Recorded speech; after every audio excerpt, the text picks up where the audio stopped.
O caimento das mortes por motocicleta não é tão alto, não, isso aqui é morte geral, né? Isso aqui é geral, tá certo? E aqui se for pegar por motocicleta, que é o amarelinho, e o branquinho de baixo é total, o decaimento ainda existe na motocicleta por quilômetro, mas a gente está bem alto, bem mais alto do que o geral. Então a motocicleta é um problema. Aqui mostra mortes por habitante comparando com outros locais, inclusive com o Ceará. Se a gente olhar aqui para o Ceará, ó, tem uma taxa de 17,1 mortes, a taxa por 10 mil habitantes, né? E ali tem de, acho que é 7, 8, algo assim, né? Aqui eu trouxe também, em Fortaleza, 2022, 11,7% das vítimas fatais foi devido a atropelamento. Tá? Mas quando a gente vai para severidade, acresce muito por causa da fragilidade do pedestre. Então, atropelamento ainda é um problema muito sério. E que, quando ocorre, geralmente vem com... Geralmente não, muito frequentemente, mas não... Na minoria das vezes, mas ainda com uma proporção enorme, vem com óbito, né? Que são os modos? 34,8% dos atropelamentos foi por motocicleta e 52% por automóvel. O automóvel ainda é o que mais mata pedestre, mas também tem uma proporção menor ainda, maior do que moto na nossa frota. Aqui eu trouxe dados em Fortaleza também, de sinistros por mês, tá certo? Isso aí para mostrar que não tem tanta diferença, assim, gritante entre os meses em Fortaleza, tá? Aqui é por dia da semana, né? Existe aí, não tem tanta diferença, mas, por exemplo, a curva de baixo se aproxima muito da de cima, mostrando que o quê? Mostrando que os acidentes fatais, ele ocorre mais de madrugada em tempo proporcional, né? Então, os acidentes e os acidentes fatais estão mais próximos madrugada, final de semana, né? Que geralmente também acontece na madrugada. Então, essas curvas se aproximam muito no final de semana. Por quê? Porque os sinistros e os sinistros fatais ficam mais próximos em termos de números. Em termos de horário em Fortaleza, isso aqui está tudo no relatório anual de segurança viária de Fortaleza, tá? Nós temos também os sinistros coincidindo pouco com os picos de tráfego, né? A demanda de tráfego. Em termos geográficos, existem alguns corredores de interseções mais conhecidos em algumas localidades, e esses pontos aí que são mais vermelhos têm que ser tratados, né? Tem que ser olhados com bastante cuidado, ser feito visitas e ver o que está acontecendo. Ali com vítimas fatais feridas, aqui vítimas fatais. Perfil das vítimas em Fortaleza em 2022. 47% das vítimas fatais em Fortaleza por sinistro de trânsito foi motociclista, sendo condutor ou passageiro. 44% pedestre, 5% bicicleta e 4% automóvel. Veja que automóvel o maior número de veículos em Fortaleza é automóvel. Então a ideia é muito mais seguro, né? Muito mais seguro do que os outros modos. E ali as vítimas feridas.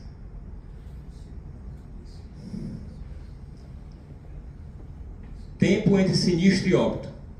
52% das vítimas fatais vêm a óbito em até 1 hora após o momento da ocorrência.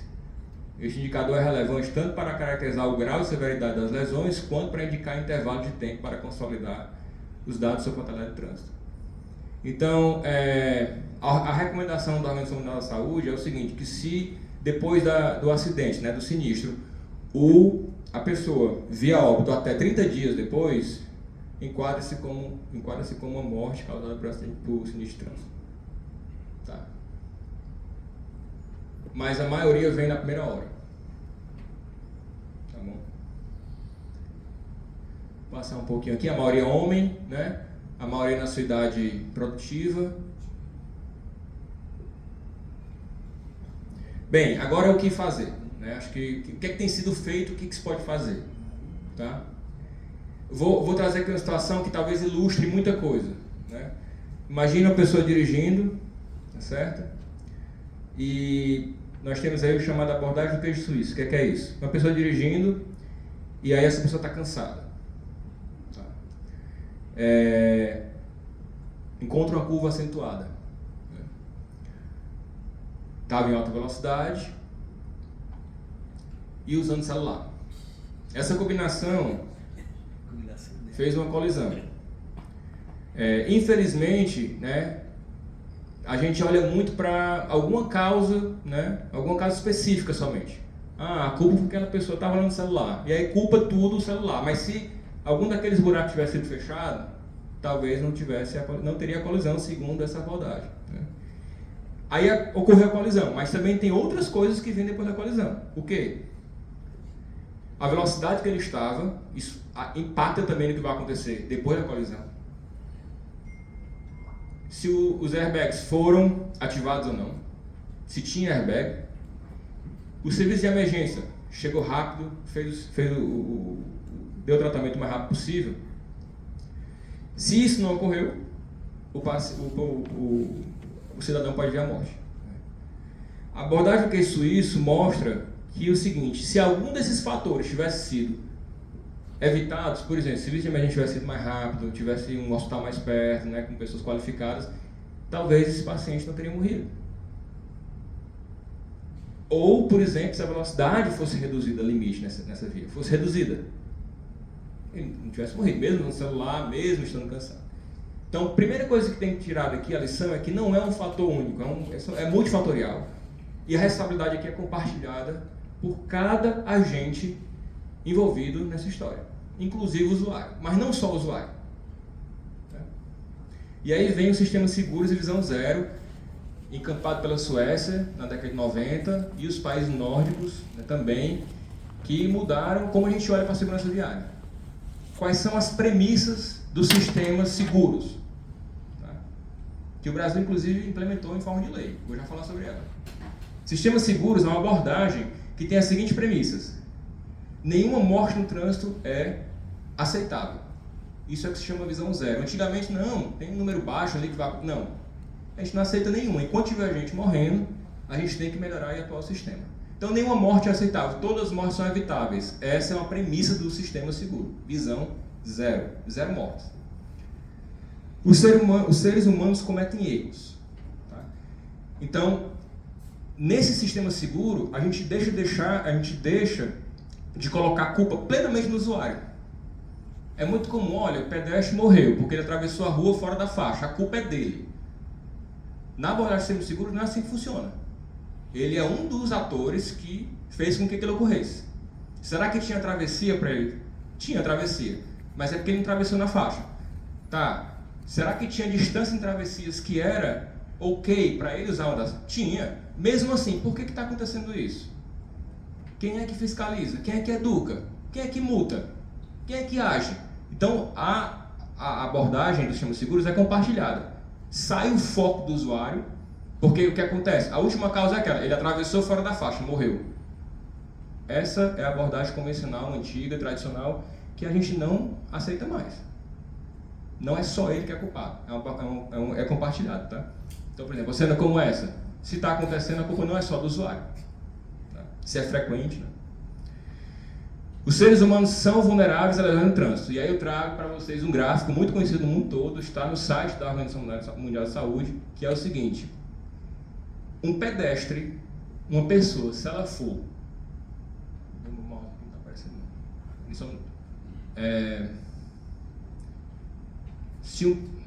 Tá aqui o mouse. Pronto. Se uma pessoa for atingida por um carro a 60 km por hora esse carro, a chance dessa pessoa morrer é em torno de 90%. Certo? O carro bater na pessoa e o carro estiver a 60. Se, por exemplo, tiver a 40 o carro, a chance dela morrer é em torno de 25%. Se tiver a 50, a chance de morrer é 60%. Uma redução da velocidade aumenta exponencialmente a chance do pedestre sobreviver. Nós somos muito frágeis, né? Como vocês, doutores, sabem muito mais. E aí, houve um projeto internacional, isso aqui é bem estranho, essa fibra, eu sei que todo mundo já viu, mas foi um design, né? Foi um projeto feito por uma equipe composta por um médico, um especialista em segurança viária e um escultor, não me lembro mais qual é o nome da profissão, eles projetaram como é que seria o ser humano capaz de resistir lesões no trânsito, né? E cada coisinha dessa, a perna, o pescoço, o crânio, tudo isso tem uma explicação em cima dos acidentes de trânsito. Quem quiser visitar a página, o site está aqui embaixo, que pode olhar o site, e é mostrado nesse site. Deixa eu botar aqui rapidinho. É mostrado nesse... Só um minuto. Não aparecendo não, né?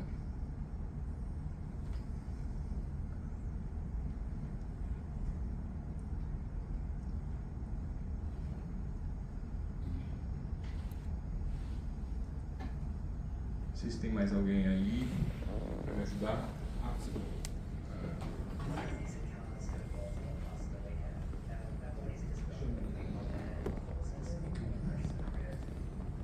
Acho que vai dar certo agora.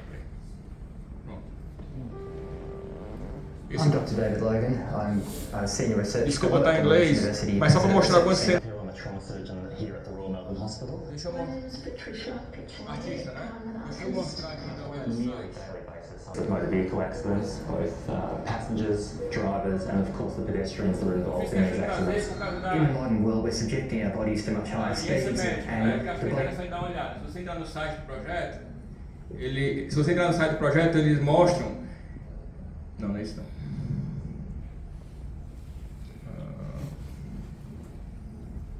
Tá aqui. Graham é o nome da pessoa, né? E aí ele mostra em cada área... Aqui.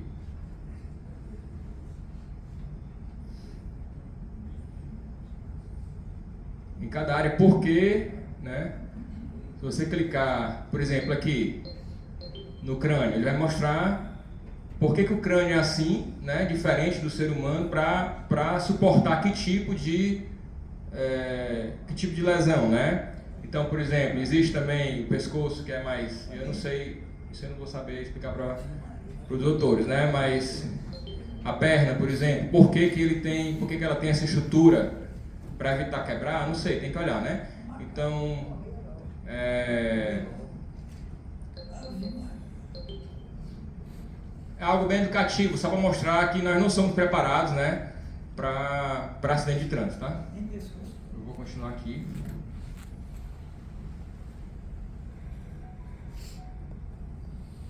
Só um minuto.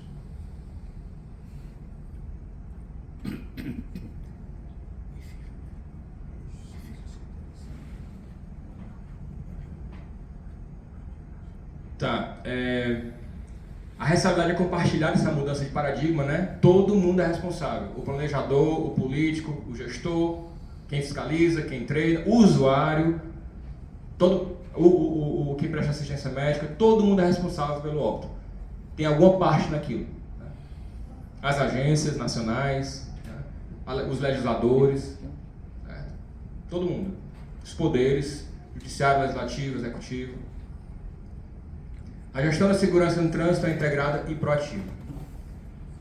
E aí vem os pilares do sistema seguro. Precisamos ter infraestrutura viária segura, transporte intermodal do solo, veículos seguros, usuários seguros e atendimento sinistro. É uma figura famosa no mundo todo essa, tá? Se você falar qualquer pessoa na área de transporte, em qualquer lugar do mundo, com essa figura, porque é uma figura que norteia os sistemas de transporte seguros hoje no mundo que devem ser implantados. Inclusive, isso, como eu falei, está em projeto de lei no Brasil e em Fortaleza também.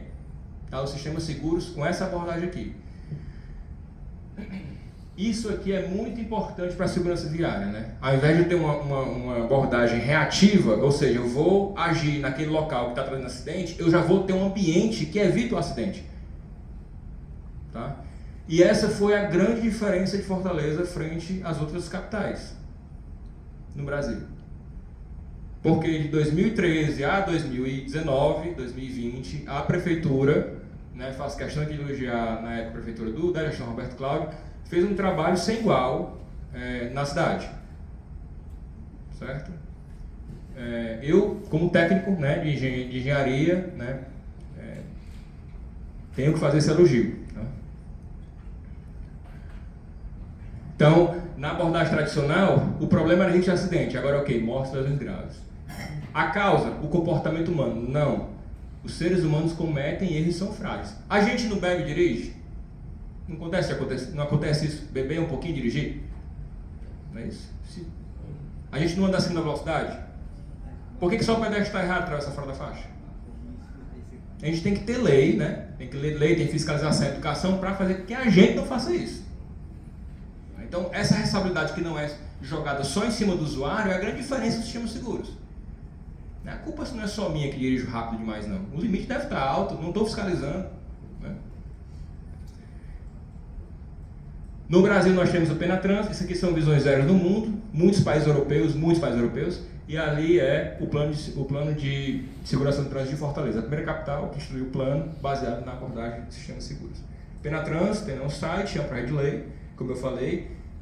No próprio Penatrans tem os mesmos princípios que eu mostrei do sistema seguro internacional, tá lá, iguais, né? Porque é mundial isso. Né? Essas premissas aqui são mundiais. Mostrei aqui só o DataSUS, vocês podem pegar os dados que quiserem lá. Aqui em Fortaleza nós temos também o nosso. Né? Será que tem como alguém me dizer quanto tempo eu já estou aí? Sim, senhor. Mais ou menos. Quanto tempo eu já estou aí? O senhor já falou 36 certo. minutos. Rapidinho agora. Então, teve a década global, o acidente de trânsito, né, o sinistro de trânsito e segurança viária faz parte dos desenvolvimentos sustentáveis da ONU, tanto nessa meta de saúde e bem-estar, tem uma meta específica para segurança viária e também nesse cidades e comunidades sustentáveis, também específico, até 2030 proporcionar acesso ao sistema de transporte seguro. Isso aqui são os objetivos de desenvolvimento sustentável da ONU, né, bem famoso aí no mundo. Algumas recomendações da OMS, né? Vou passar um pouquinho, senão já tenho que falar aí do principal projeto que eu gostaria de falar. Precisamos de uma cidade que seja muito menos voltada para carro, uma cidade muito mais voltada para pedestre, ciclista, comerciantes e tráfego de veículos de menor porte e menos espaço para automóveis particulares. Isso é uma tendência que vem no mundo todo, principalmente os países mais ricos, né? Nós temos aqui uma via multimodal, né, com espaço para plantio, transporte não motorizado, pedestre, bicicleta, transporte público com prioridade, que é algo também que ajuda muito na segurança viária, né, tirar carro, colocar ônibus com prioridade. Então, isso aqui é muito eficiente para a gente reduzir lesões e mortes no trânsito, certo? Não ter uma visão bem rodoviarista que é a tradicional. Aqui são algumas coisas a fazerem, né? Algumas ações a fazerem para tornar uma cidade que é totalmente voltada para carro, para uma cidade multimodal e é chamada de ruas completas, tá? Ruas completas. Passar aqui algumas fotos que foram feitas em Fortaleza, eu puxei aqui algumas fotos das apresentações que a prefeitura fez e na época até a gente teve uma participação em alguns projetos, no Dragão do Mar, né? É um exemplo de rua completa, uma mudança enorme naquela região para o trânsito, né? Aqui é uma visão aérea da interseção, projeto Praças Vivas, Cidade da Gente, na Cidade 2000. Isso aqui é como era antes e como ficou depois. Essas ações, área de trânsito calma ali, perto do Alberto Seib, são ações, por exemplo, aqui, ó, alagamento de calçada, vem o pessoal andando na calçada? Alagar a calçada para os pedestres, né? Isso aí traz muito mais segurança. Travessia elevada tende a ter muito menos desrespeito ao pedestre, né? As velocidades são diminuídas, o pedestre é muito mais visível, muito mais respeitado. Travessia em X, né? Faz com que o pedestre perca menos tempo a atravessar, se ele quiser ir de uma esquina a outra diagonalmente. Então todas as ações que foram implementadas, foram muitas, eu não quis trazer aqui, contribuem para a redução de acidente de trânsito, né? Isso aqui são as ciclovias em Fortaleza, são muitas, né? Hoje nós temos 350 km de ciclovias, ciclorotas e ciclofaixa na cidade. Algumas ciclofaixas aqui, todo mundo já está acostumado a ver. Bicicletar. Algumas ações que eu coloquei aqui, eu posso deixar essa apresentação, inclusive, para quem quiser. Prevenção do transporte público também é muito importante. Tá? Tudo isso foi parte de um programa que a cidade lançou para melhorar o trânsito, né? E aí a OMS fala dos principais fatores de risco. E aí é onde a gente entra enquanto grupo de pesquisa para ajudar a Johns Hopkins e a Bloomberg aqui em Fortaleza. Velocidade é o principal, é o consenso hoje mundial. Velocidade, se tem uma coisa que todos nós devemos fazer nas cidades para reduzir a violência no trânsito, é a velocidade. Reduzindo a velocidade, você reduz chance de morte por qualquer outro tipo de fator de risco. Bebida, uso do capacete, uso do cinto. Reduzindo a velocidade, você reduz a chance de morte, mais qualquer outro fator de risco como esse daqui. Está sendo cada vez mais provado com base em evidências científicas. É o primeiro fator, mais importante. Tá, eu vou sair daqui. Aqui é o exemplo de um estudo que foi feito em Fortaleza com a redução de velocidade. Fortaleza também teve essa coragem, né, de reduzir a velocidade, que é uma medida muito antipática ao cidadão. Recife, eu tive recentemente em Recife, inclusive falando desse tema e conversando com pessoas da educação superior, eles disseram, olha, nós não reduzimos porque existe um desgaste político enorme. Recife, nosso, está muito próximo da gente. Então, a gente está fazendo esse trabalho lá em Recife de segurança viária e a tendência é que isso ocorra, né? Em Salvador mudou de 80 para 70 e de 80 para 70 e 70 para 60. Não tem via de 50 urbana, que foi reduzido de 60 para 50. Então, aqui em Fortaleza, vários corredores, 53 vias já foram reduzidas. E foi feito estudo, né? Feito estudo mostrando quanto por cento que diminui de acidentes e feridos, e sinistros, feridos e mortos e tudo, tá? Eu trouxe aqui que é uma parte importante também, é a campanha, a educação. Esse aqui eu trouxe uns vídeos aqui para mostrar, foi em Fortaleza, lançado e falou, opa, vou mostrar só, aquela coisa. Eu acho que eu posso mostrar isso depois. Eu vou pular aqui para outra slide, depois eu mostro.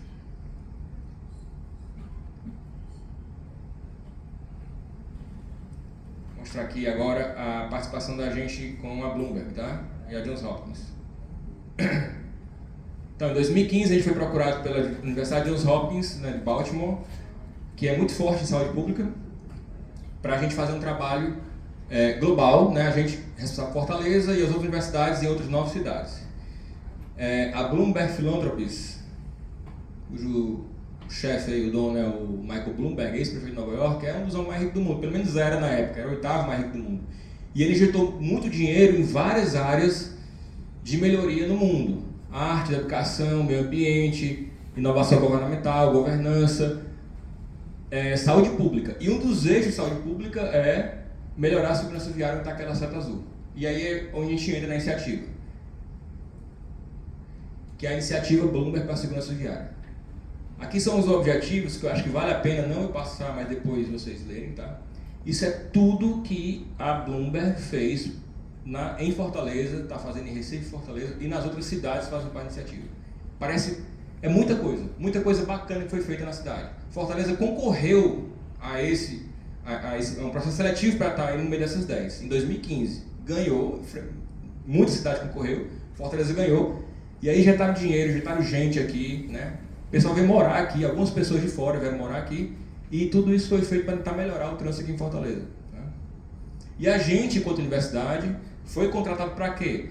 A gente foi contratado, na verdade, é uma parceria de pesquisa, para a gente monitorar esses fatores de risco em Fortaleza a cada 6 meses, mais ou menos. Então, a iniciativa vinha fazendo campanhas, aumentando a fiscalização, fazendo com que os agentes fossem treinados, melhorando o urbanismo tático da cidade, fazendo intervenção onde era perigoso, e enquanto isso a gente ia na universidade monitorando os fatores do comportamento humano em Fortaleza.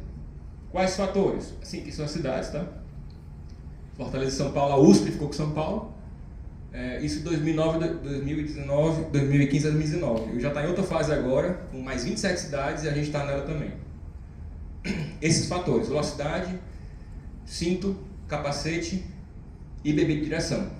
A lei pedestre foi uma coisa extra que a gente fez, porque eles pediram, em parceria com a prefeitura, a gente fez e ficou legal. Esses foram os estudos, vou mostrar os resultados de cada um. Então, a cada 6 meses a gente ia para campo, os alunos iam para campo, né? e media como é que estava o comportamento. Velocidade.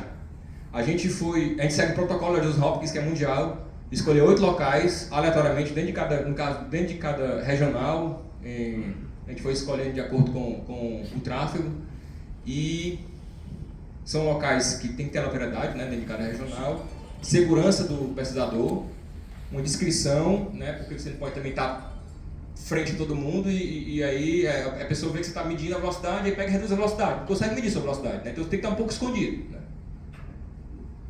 E longe de interrupções, como radares, por exemplo, fotossensores. Esses foram os locais escolhidos. A gente mede todos por meio de formulário e com o radar. A gente mede a velocidade e as características dos veículos. A gente chegou a utilizar nos radares que foram usados nas cidades, que é no formato de pistola. Deu muito problema. Porque imagina, uma pessoa, né, um aluno está aqui na borda de uma via, apontando um radar em formato de pistola do tráfego, né? Então parou gente, parou polícia, a gente teve que parar, parou mesmo. E aí perdeu uma hora de observação e a gente ficou só com esse radar de bolso, que é bom também. Bem, resultados. Para a velocidade, aqui nós temos, por modo, né, uma redução em todos os modos. Aqui foi na primeira rodada de 2015 e aqui na última rodada em 2019. Então, 34% das pessoas, dos motociclistas, decidiram a velocidade em 2015 e 29% em 2019. Isso para cada modo. Então, o geral, 22% para 17%. Uma diminuição relativamente modesta, né? É um problema muito sério a velocidade ainda. Isso aqui é pessoas que estão acima de 60, de 65, 70, problema muito sério. Dia da semana e dias úteis, né? Final de semana houve aí uma redução maior, né? Da velocidade excedida de 2015 para 2019, de 30% para 18%. E nos dias úteis, uma redução um pouco menos acentuada, né? E aí eu acho que foi uma coisa que a gente ganhou muito eles. Foi o seguinte: eles disseram assim, a gente queria fazer uma pesquisa em que a gente não precisasse ter uma pessoa ali próxima à via medindo. Primeiro porque essa pessoa vai ter que se arriscar. Tivemos problemas, né? Gente parando, questionando, achava-se que era outro tipo de ação, inclusive me lembro demais, questão de você é de facção, coisa horrível, sabe? Pare com isso, os meninos tiveram que parar. E aí eles chegaram para a gente e disseram assim, olha, a gente queria fazer uma forma eletrônica, uma forma de processamento de imagem que a gente pudesse pegar a velocidade. Como a gente já tinha um projeto que estava usando drone para rastrear veículo, a gente pegou e utilizou, fez um projeto piloto e mostrou para eles e eles gostaram bastante. Deixa eu ver se dá para tocar aqui. O nosso grupo, isso foi uma coisa extra, eu acho que cativou muito eles, porque eles não tinham essa tecnologia. Acho que por ser um departamento de saúde pública, não tinha nada à mão, né? Assim, para medir velocidade de forma instantânea com o drone, automaticamente visão computacional operando sem ninguém. Eles ficaram muito, muito encantados com isso. Deixa eu ver se dá para passar aqui. Acho que tem que sair, né?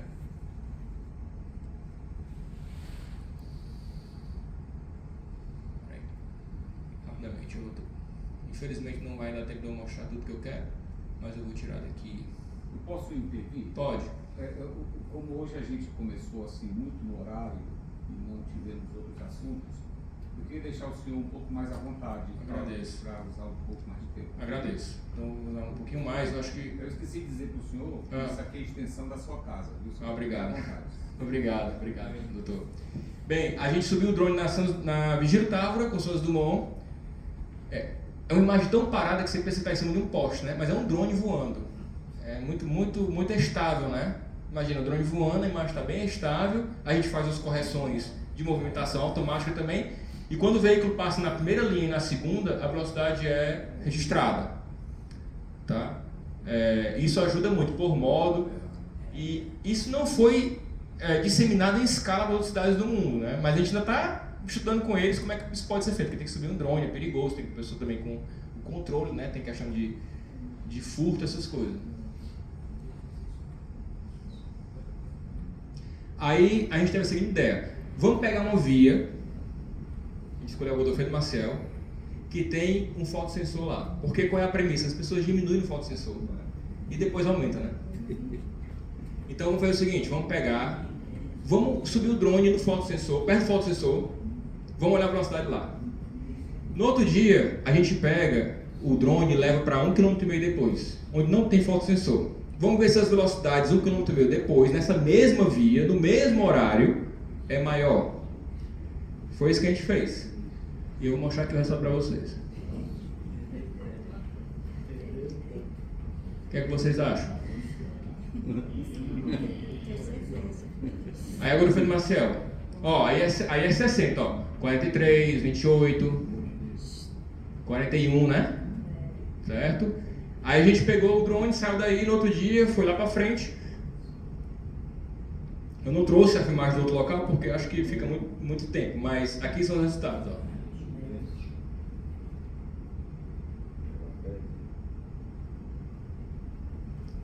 Aqui são os resultados.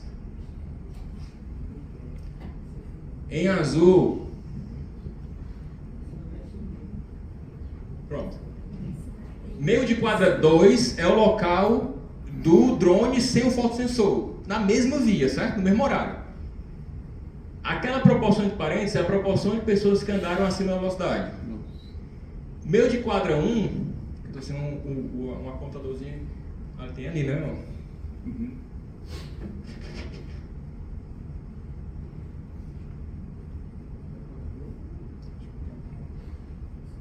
Deixa eu só passar, né? Ó, meio de quadrão, 503 veículos, 0% excedeu a velocidade. 0%, tá vendo ali? 0%. 0% excedeu a velocidade. 1 km depois, 50% excedeu a velocidade. Moto, 1% excedeu a velocidade, das 147 observadas. 1 km depois, 65% das motos excedeu a velocidade. Na mesma via. Isso não é surpresa, né? A gente já sabia que isso ia acontecer. Mas foi só um exemplo. Hã? Não, grade igual. E mesmo que tivesse, o limite tem que ser respeitado, né? Aqui é o histograma das velocidades depois, em azul, e o histograma das velocidades antes, em verde. As classes, né? E a gente está trabalhando agora com sem drone, nas câmeras pegamos vídeos da MC, né, da autarquia, e a gente está com alguns alunos também rastreando agora pedestres, ciclistas, moto, para a gente fazer estudos, por exemplo. Qual é o nível de conflito dos carros com os pedestres? Qual a velocidade dos pedestres quando tem uma moto se aproximando ou um carro se aproximando? Então isso aqui também é uma coisa muito boa, porque a gente tem já esses vídeos prontos e a gente está trabalhando com isso agora. Isso é a visão computacional, né? São métodos de inteligência artificial trabalhando por trás, né? Hoje está muito mais acessível. Antigamente, a gente tinha que ter um programador, né, programando tudo. Hoje tem ferramentas que estão prontas e que são adaptadas ao seu contexto. Então tem essa meninada aí da graduação que saca muito disso. Pega esses programas e faz com que ele funcione para a sua realidade local. E da pós também, na graduação de pós.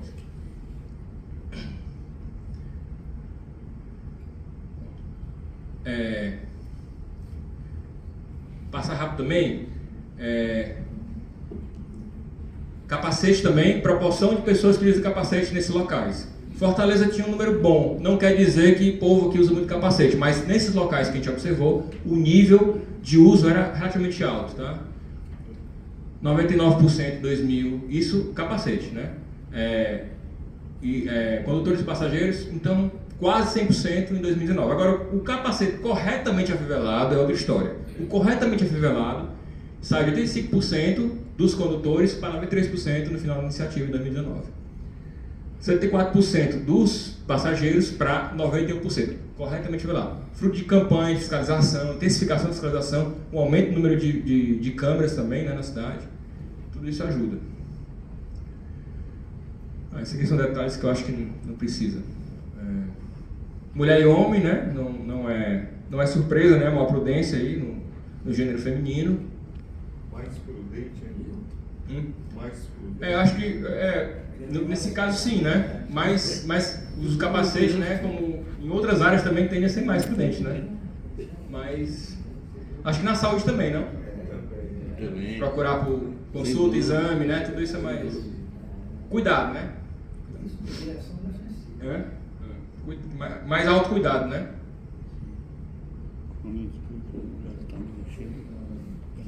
Mais comigo. Não? Aqui nós temos também... isso aqui é algo que eu queria trazer que eu acho que é muito importante. O uso do capacete. Vou passar aqui um pouquinho. A linha vermelha ali embaixo é a proporção de adultos sem capacete nesses locais. É muito pequena durante todo o período. Mas da criança, olha aí, de 27% a 13%. Ou seja, o adulto, né, ele não se permite não usar. Mas ele, nos mesmos locais, são as mesmas motos, né? Ele permite a criança não usar, com maior frequência. Dia útil na semana, capacete, passando agora para o cinto, uso do cinto, né? O uso do cinto saiu de 72% motorista para 97% na iniciativa. Isso aqui foi sempre comemorado aqui em Fortaleza, né? Pela gestão. 68% para 93%. E no passeio de trás, 21,48%. O passeio de trás é mais difícil de ser fiscalizado, muito mais difícil, tá? A câmera não pega, é difícil você ver a questão também dos vidros laterais ter um fumê mais forte do que o da frente. Até para a gente observar, enquanto observador desse fenômeno, foi muito difícil, né? Então são dados que a gente tem que tomar cuidado, porque às vezes não dá para ver direito. Criança com uma taxa muito menor, ou seja, motorista e adulto usando, mas deixando as crianças, né, mais desprotegidas. É um fenômeno bastante interessante, né? Tá, então são números gerais. E bebida, a gente foi acompanhando as blitz, né, em Fortaleza, os nossos alunos, e a gente não interagia com o condutor, a gente só anotava o resultado. Vamos aos números. Blitz, nós fomos a 406 blitz no total. Foram 50 blitz por rodada de observação. A gente pegava o teu alcoólico, tipo de veículo, gênero, idade da semana, clima, e se na hora o ex estava acusando ou não, né? Foram quase 3 mil carros por rodada. A taxa de recusa, 3% das pessoas que foram solicitadas a fazer o exame recusaram de fazer em 2015, só 0,8% se recusaram em 2019. Houve, inclusive, uma rigidez maior, uma penalidade maior, né, isso, para quem se recusava, deixando bem parecido a penalidade para quem se recusa ou para quem faz dar positivo. Também isso contribuiu para a redução da recusa. Se a gente pegar os positivos mais as recusas, saiu 5,3% para 2,2% da população que foi parada. Tá? Que foi parada. E interessante, a classe de 18 anos até 20 e poucos anos não foi a classe pior. A classe de 50 para cima foi pior. Homem e mulher. E dia útil, final de semana. Tá? Fim de semana com a taxa maior, né? E de pedestre a gente avaliou muita coisa. Tá, não vou trazer aqui detalhes, inclusive a gente apresentou um mostra esse trabalho, dessas travessias, foi muito interessante, mas eu trouxe só um resultado, comparando a faixa em nível e elevada. Aquela faixa que a gente vai dirigindo e tem uma faixa de pedestre elevada, né? O nível de obediência, o nível de respeito do motorista com o pedestre é muito maior, isso aí já era sabido, mas só para quantificar, quando tem a faixa elevada, tá? Eu vou mostrar aqui, eu vou pedir permissão para mostrar aqui rapidamente, que eu queria mostrar, já acabou a apresentação, eu queria só mostrar aqui vídeo agora, vai ser meio rápido, peraí, só um minutinho. O que eu queria mostrar nesse daqui são campanhas rápidas, tem mais uns 5 minutinhos aí, são 4h15, são 5 minutinhos aqui, vem aqui, ó. Quais foram as campanhas que a Bloomberg financiou aqui em Fortaleza na época, tá? São muito importantes.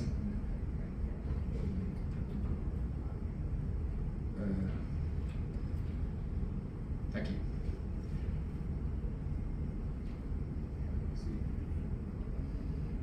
Essa foi uma delas. Mas não vai acontecer uma imagem muito forte não, mas é muito emotivo.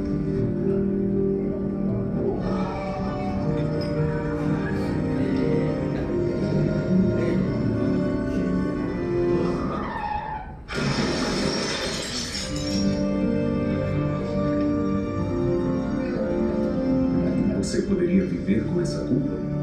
Se beber, não dirija. Tá vendo aqui? A Prefeitura de Eu vou ter Fortaleza lá 90 embaixo. anos, eu vou saber que a minha esposa foi Lá assassinada. embaixo, né? Prefeitura de Fortaleza, que foi campanha liderada pela Globo na cidade. Não só em Fortaleza, né? No caso da cidade teve uma. Teve algumas, né? Deixa eu mostrar aqui. Essa daqui foi...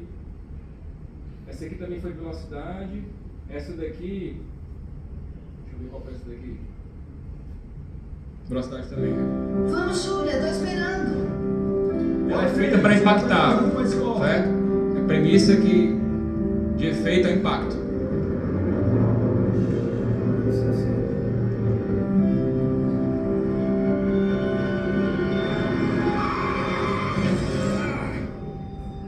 No atropelamento a 60 km por hora, a chance de sobrevivência é de apenas 2%. Respeite os limites de velocidade. Doutor Daniel, famoso aqui em Fortaleza, né? Fez várias apresentações já. Do SAMU, né, doutor Daniel? Eu acho que vocês podem... Professor Dani Fossa, se não me engano. E agora... Esse aqui é um médico lá em Recife, do SAMU de Recife, que é muito envolvido com a questão do trânsito. E aí ele fez também, na iniciativa Bloomberg, que fez recentemente, na pandemia, ele fez um videozinho também chamando por questão da velocidade. E aí, como vocês, plateia médica, eu achei legal trazer. Eu sou o Dr. Leonardo Gomes, médico, diretor-geral do SAMU 192 do Recife. O principal fator do trânsito que pode levar à morte e a grandes acidentes é a velocidade. Estamos no pior momento do atendimento à saúde pública no mundo. E para nós é mais um desafio conseguir atender a pandemia e atender os acidentes de trânsito ao mesmo tempo. Não exceda a velocidade. Cuide-se, cuide do outro. Respeitar a lei de trânsito é igual a salvar uma vida. E para finalizar, o último vídeo que eu queria mostrar, eu acho que é um pouco conhecido, mas vale a pena voltar aqui para mostrar, que é esse do Roda Viva, um prefeito, ex-prefeito, governador, eu acho, aqui. Eu acho que faz uma reflexão com relação à importância do poder público, da legislação e da responsabilidade compartilhada, tá? Deixa eu botar aqui. Tá o link, mas está aqui dentro da pasta. Aqui, ó.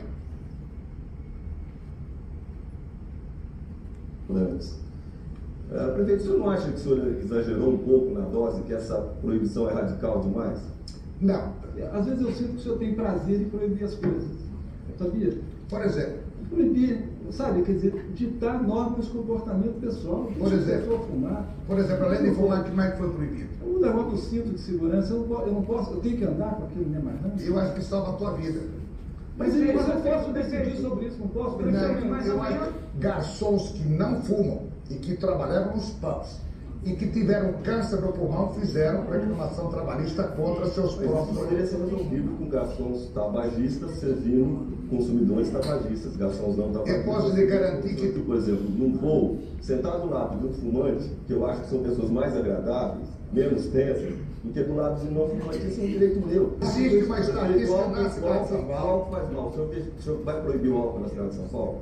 Não se fume no restaurante, porque o direito de você se suicidar não lhe dá o direito de você assassinar o seu vizinho. E por que eu não posso ter um restaurante exclusivo para fumantes? Por quê? Eu trouxe esse vídeo para trazer uma reflexão do que até onde vai o nosso direito, né? Porque a gente vive em comunidade, né? A gente tem que respeitar o limite de velocidade. Se eu não estou respeitando, que acontece muitas vezes, então o poder público precisa, de alguma forma, junto com o poder executivo, judiciário, fazer o que eu faça isso, né? Mas trazer isso foi em 1995, não faz tanto tempo assim, né? E pela fala dos repórteres do Roda Viva, veja que a cultura era totalmente diferente. Precisa quebrar o paradigma, olhar o que está sendo feito fora e mudar o comportamento para melhorar a segurança viária. E algo que fica de lição: precisa da política pública. É a vontade política que faz toda a diferença. Sem a vontade política de top-down, né? Que fala de cima para baixo, as coisas não funcionam. Isso na saúde pública, né? Em geral. É difícil acontecer. Obrigado.